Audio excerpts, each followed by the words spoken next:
Hi ಎಲ್ಲರಿಗೂ ನಮಸ್ಕಾರ. Welcome back to ಪರಿ ಯೂಟ್ಯೂಬ್ ಚಾನಲ್. ಎಲ್ಲರೂ ಹೇಗಿದ್ದೀರಾ? ಐ ಹೋಪ್ ಎಲ್ಲರೂ ಚೆನ್ನಾಗಿದ್ದೀರಾ ಅಂತ ಅನ್ಕೊಂಡಿದ್ದೀನಿ. ಇತ್ತೀಚೆಗಷ್ಟೇ ನಾನು ಇನ್‌ಸ್ಟಾಗ್ರಾಮ್‌ನಲ್ಲಿ ಒಂದು ರೀಲ್‌ನ ಪೋಸ್ಟ್ ಮಾಡಿದ್ದೆ. ರಾಘವೇಂದ್ರ ರಾಯರ 7 ವಾರದ ವ್ರತಗಳನ್ನ ಆಚರಣೆ ಮಾಡಿದ್ನಲ್ಲ ಅದ್ರ ಬಗ್ಗೆ. ಸೊ ನನಗೆ ಸಾಕಷ್ಟು ಮೆಸೇಜ್ ಬಂದಿತ್ತು. ಈ ವ್ರತವನ್ನ ಯಾವ ರೀತಿ ಮಾಡೋದು? ಅದ್ರ ಬಗ್ಗೆ ಸ್ವಲ್ಪ ಡೀಟೇಲ್ಸ್ ಹೇಳಿ ಅಂತ ಹೇಳ್ಬಿಟ್ಟು. ಸೊ ಹಾಗಾಗಿ ನಾನು ಒಂದು ಲೆಂಥಿ ವಿಡಿಯೋನ ಶೇರ್ ಮಾಡ್ಕೊಳ್ಳೋಣ. ಇದರಿಂದ ಗೊತ್ತಿಲ್ದಿರೋರ್ಗೂ ಹೆಲ್ಪ್ ಆಗತ್ತೆ ಅಂತ. ಹಾಗೆ ನಾನು ಯಾವ ರೀತಿ ವ್ರತವನ್ನ ಆಚರಣೆ ಮಾಡಿದೆ ಸರಳ ರೀತಿಯಲ್ಲಿ ಅನ್ನೋದ್ರ ಬಗ್ಗೆ ಫುಲ್ ವಿಡಿಯೋ ಆಗಿರುತ್ತೆ. ಆ್ಯಂಡ್ ಹಾಗೆ ಈ ವಿಡಿಯೋನ ಎಲ್ಲೂ ಸ್ಕಿಪ್ ಮಾಡ್ದಲೇ ನೋಡಿ. ಯಾವ ಯಾವ ಥರ ಸಿಂಪಲ್ ಆಗಿ ಸರಳವಾಗಿ ರಾಯರ 7 ವಾರದ ವ್ರತವನ್ನ ಮಾಡಬೇಕು ಅನ್ನೋದ್ರ ಬಗ್ಗೆ ಕಂಪ್ಲೀಟ್ ಡೀಟೇಲ್ಸ್ ಇದರಲ್ಲಿದೆ. ಸೊ ಬನ್ನಿ ಈಗ ವ್ಲಾಗ್‌ನ ಸ್ಟಾರ್ಟ್ ಮಾಡೋಣ. ಸೊ ಮೊದಲನೇದಾಗಿ ಈ ವ್ರತವನ್ನ ಆಚರಣೆ ಮಾಡ್ಬೇಕಾದ್ರೆ ನಮ್ಮ ಹತ್ರ ಮುಖ್ಯವಾಗಿ ಬೇಕಾಗಿರುವಂತದ್ದು ರಾಘವೇಂದ್ರ ರಾಯರ ಫೋಟೋ ಅಥವಾ ಒಂದು ವಿಗ್ರಹ. ದೊಡ್ಡದೇ ಇರಬೇಕು ಅಂತ ಏನಿಲ್ಲ, ಚಿಕ್ಕದಾದ್ರೂ ಆಯ್ತು, ಒಂದು ಫೋಟೋ ಅಥವಾ ಚಿಕ್ಕದಾದ್ರೂ ಸರಿ, ಒಂದು ವಿಗ್ರಹ. ಇವೆರಡರಲ್ಲಿ ಒಂದಂತೂ ಖಂಡಿತವಾಗ್ಲೂ ಇರಲೇಬೇಕಾಗತ್ತೆ. ಅಂಡ್ ಹಾಗೆ ಈ ವ್ರತವನ್ನ ನಾವು 7 ದಿನಗಳ ಕಾಲ ಆಚರಣೆ ಮಾಡ್ಬೋದು ಅಥವಾ 7 ಗುರುವಾರಗಳ ಕಾಲನಾದ್ರೂ ನಾವು ಆಚರಣೆ ಮಾಡ್ಬೋದು. 7 ದಿನಗಳ ಆಚರಣೆ ಮಾಡೋವಂಥವ್ರು ಕಂಪ್ಲೀಟ್ ಆಗಿ ಮಾಂಸಾಹಾರನ ಸೇವಿಸಬಾರದು 7 ದಿನ ವ್ರತ ಮುಗಿಯೋವರೆಗೂ. ನೀವು ಗುರುವಾರ ವ್ರತವನ್ನ ಆರಂಭ ಮಾಡಿದ್ರೆ ಇನ್ನ ನೆಕ್ಸ್ಟ್ ಬುಧವಾರಕ್ಕೆ ಅದನ್ನ ಸಂಪೂರ್ಣಗೊಳಿಸಬೇಕಾಗತ್ತೆ. ನಂತರ ಗುರುವಾರ ರಾಯರ ಕಾಮಧೇನು ಕ್ಷೇತ್ರಕ್ಕೆ ಹೋಗ್ಬಿಟ್ಟು ಅಲ್ಲಿ ನಿಮ್ಮ ವ್ರತವನ್ನ ಪೂರ್ಣಗೊಳಿಸಬೇಕಾಗತ್ತೆ. ಇಲ್ಲ ನಮ್ ಕೈಲಿ ಮಾಡಕ್ಕಾಗಲ್ಲ, ನಾನ್ ವೆಜ್ ಮನೇಲಿ ಮಾಡ್ದಲೇ ಇರೋದಕ್ಕಾಗೋದಿಲ್ಲ, ಕಷ್ಟ ಆಗತ್ತೆ ಅನ್ನೋರು 7 ಗುರುವಾರಗಳ ಕಾಲ ಈ ವ್ರತವನ್ನ ಆಚರಣೆ ಮಾಡ್ಬೋದು. ಇನ್ನ 7 ದಿನ ವ್ರತ ಆಚರಣೆ ಮಾಡೋದಕ್ಕಿಂತ 7 ಗುರುವಾರಗಳು ಈ ವ್ರತವನ್ನ ಆಚರಣೆ ಮಾಡಿದ್ರೆ ತುಂಬಾ ಒಳ್ಳೆ ಫಲ ಸಿಗತ್ತೆ ಅಂತ ಹೇಳ್ತಾರೆ. ಸೊ ನಾನು ಕೂಡ 7 ಗುರುವಾರಗಳ ಕಾಲ ಈ ವ್ರತವನ್ನ ಆಚರಣೆ ಮಾಡಿದೆ. ಇನ್ನು 7 ಗುರುವಾರಗಳ ಕಾಲ ವ್ರತ ಆಚರಣೆ ಮಾಡ್ತಕ್ಕಂಥವ್ರು ಮಾಂಸಾಹಾರ ಸೇವಿಸಿದ್ರು ಸಹ ಬುಧವಾರ ಅಷ್ಟರಲ್ಲಿ ಮನೆಯಲ್ಲಿ ಮಾಂಸಾಹಾರ ಏನು ಇರಬಾರ್ದು. ಬುಧವಾರ ಸಂಜೆ ಅಷ್ಟರಲ್ಲಿ ಎಲ್ಲ ಕ್ಲೀನ್ ಮಾಡಿರಬೇಕು.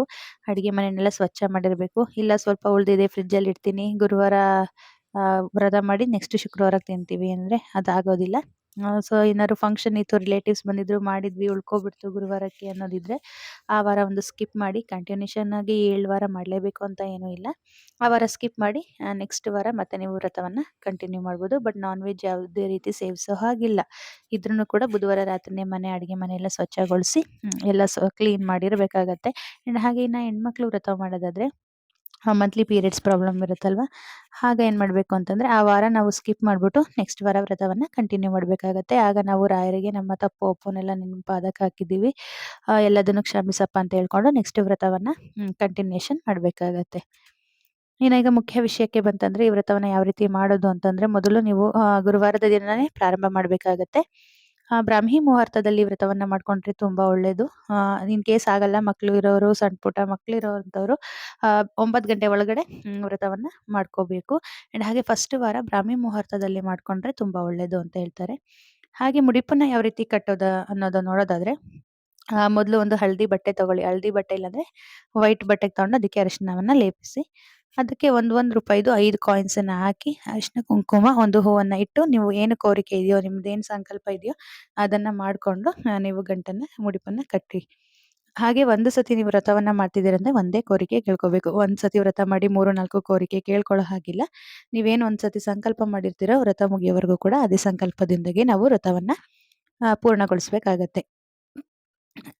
ಇನ್ನ ಅದಕ್ಕೆ ನಾವು ಅಕ್ಷತೆನೂ ಕೂಡ ಮಾಡ್ಕೋಬೇಕಾಗತ್ತೆ. ಅಕ್ಷತೆ ಯಾವ ರೀತಿ ಮಾಡ್ಕೊಳ್ತೀರಾ ಅಂತಂದ್ರೆ ಒಂದು ಸ್ವಲ್ಪ ಅಕ್ಕಿ, ಅದಕ್ಕೆ ಸ್ವಲ್ಪ ತುಪ್ಪವನ್ನ ಹಾಕಿ ಅರಿಶಿಣ, ಕುಂಕುಮ ಇದೆಲ್ಲದನ್ನು ಮಿಕ್ಸ್ ಮಾಡಿ ಒಂದು ಅಕ್ಷತೆಯನ್ನ ಮಾಡ್ಕೊಳ್ಳಿ. ಅದು ಕೊನೆ ವಾರದವರೆಗೂ ಇಟ್ಕೋಬಹುದು, ಫುಲ್ ವ್ರತ ಮುಗಿಯೋವರೆಗೂ.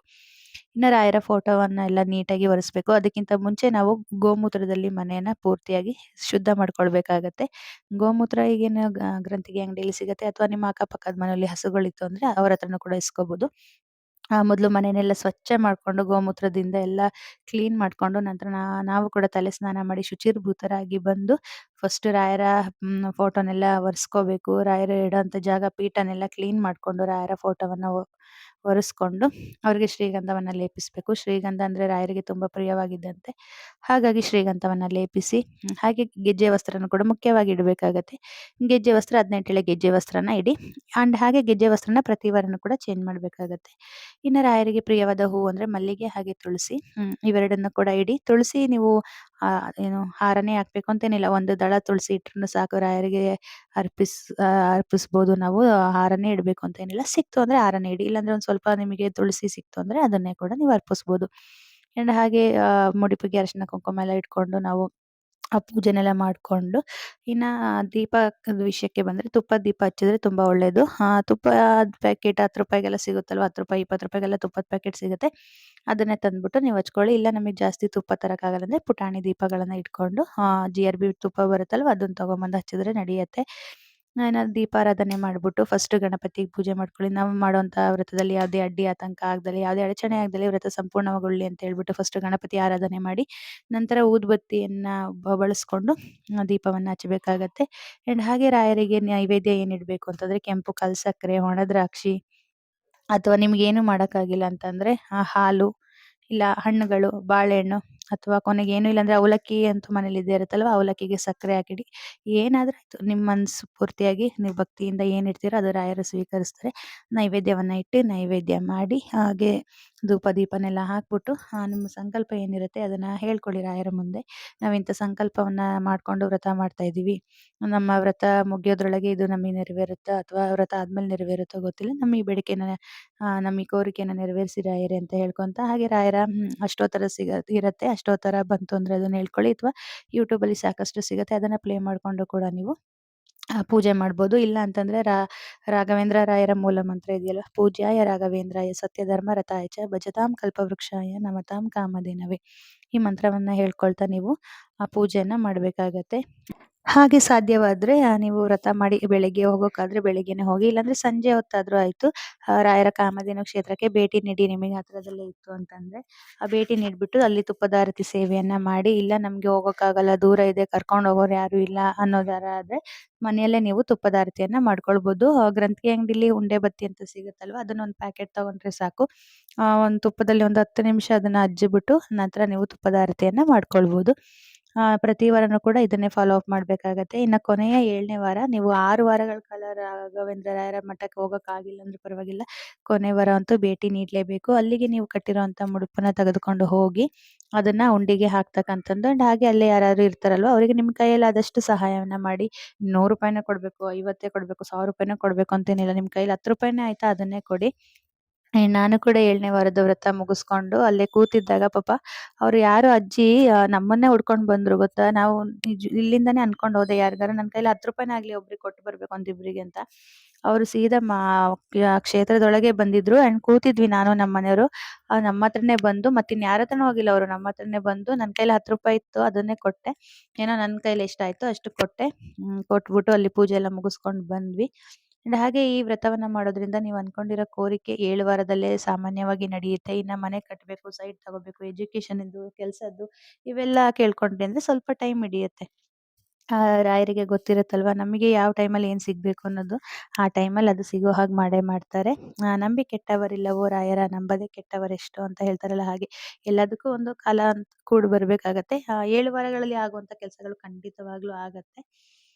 ಸದ್ಯಕ್ಕೆ ನಂದು ಈ ವ್ಲಾಗ್ ಇಷ್ಟೇ. ಈ ವ್ಲಾಗಿಂದ ಸಾಕಷ್ಟು ಜನಕ್ಕೆ ಉಪಯೋಗ ಆಗಿದೆ ಅಂತ ನಾನು ಪರ್ಸ್ನಲಾಗಿ ಅಂದ್ಕೊಳ್ತೀನಿ. ಯಾಕಂದರೆ ನಾನು ಕೂಡ ಇನ್ನೊಬ್ರ ಹತ್ರ ಕೇಳ್ಕೊಂಡು ಈ ವ್ರತವನ್ನು ಆಚರಣೆ ಮಾಡಿದ್ದು. ಆ್ಯಂಡ್ ಹಾಗೆ ಅದು ವ್ರತ ನಾವು ಅಂದ್ಕೊಂಡಿರೋ ಬೇಡಿಕೆ ನೆರವೇರುತ್ತೆ ಅಂದರೆ ಯಾವುದಾದ್ರೂ ಒಂದು ಇದ್ರ ಮೂಲಕನಾದ್ರೂ ನಮಗೆ ಸುಳಿವು ಸೂಚನೆ ಸಿಕ್ಕೇ ಸಿಗತ್ತೆ. ಕನಸಿನಲ್ಲಾದ್ರೂ ಆಗಿರ್ಬೋದು, ಯಾರ ಮುಖಾಂತರನಾದ್ರೂ ಒಂದು ಸೂಚನೆ ಅನ್ನೋದು ನಮಗೆ ಸಿಕ್ಕೇ ಸಿಗತ್ತೆ. ಸೊ ನೀವು ಕೂಡ ನಂಬಿಕೆ ಇಟ್ಟು ಶ್ರದ್ಧಾ ಭಕ್ತಿಯಿಂದ ರಾಯರಿಗೆ ನಿಮ್ಮ ಸೇವೆಯನ್ನು ಸಲ್ಲಿಸಿ. ಅವ್ರು ಯಾವ ಸಮಯದಲ್ಲಿ ನಿಮ್ಮ ಬೇಡಿಕೆಯನ್ನು ನೆರವೇರಿಸಬೇಕು ಅಂತಿರ್ತಾರೋ ಖಂಡಿತವಾಗ್ಲೂ ನೆರವೇರಿಸ್ತಾರೆ. ಸೊ ಈ ವ್ಲಾಗ್ ಇಷ್ಟ ಆಗಿದ್ರೆ ಲೈಕ್, ಶೇರ್ ಆ್ಯಂಡ್ ಕಮೆಂಟ್ ಮಾಡಿ. ಹಾಗೆ ನನ್ನ ಚಾನಲ್ನ ಫಸ್ಟ್ ಟೈಮ್ ನೋಡ್ತಿದ್ರೆ ಪಕ್ಕದಲ್ಲಿರುವಂಥ ಬೆಲ್ ಐಕಾನ್ನ ಕ್ಲಿಕ್ ಮಾಡಿ ನನ್ನ ಚಾನಲ್ನ ಸಬ್ಸ್ಕ್ರೈಬ್ ಮಾಡಿ. ಮುಂದಿನ ವಿಡಿಯೋದಲ್ಲಿ ಮತ್ತೆ ಸಿಗ್ತೀನಿ. ಅಲ್ಲಿವರೆಗೂ ಎಲ್ರಿಗೂ ಧನ್ಯವಾದಗಳು.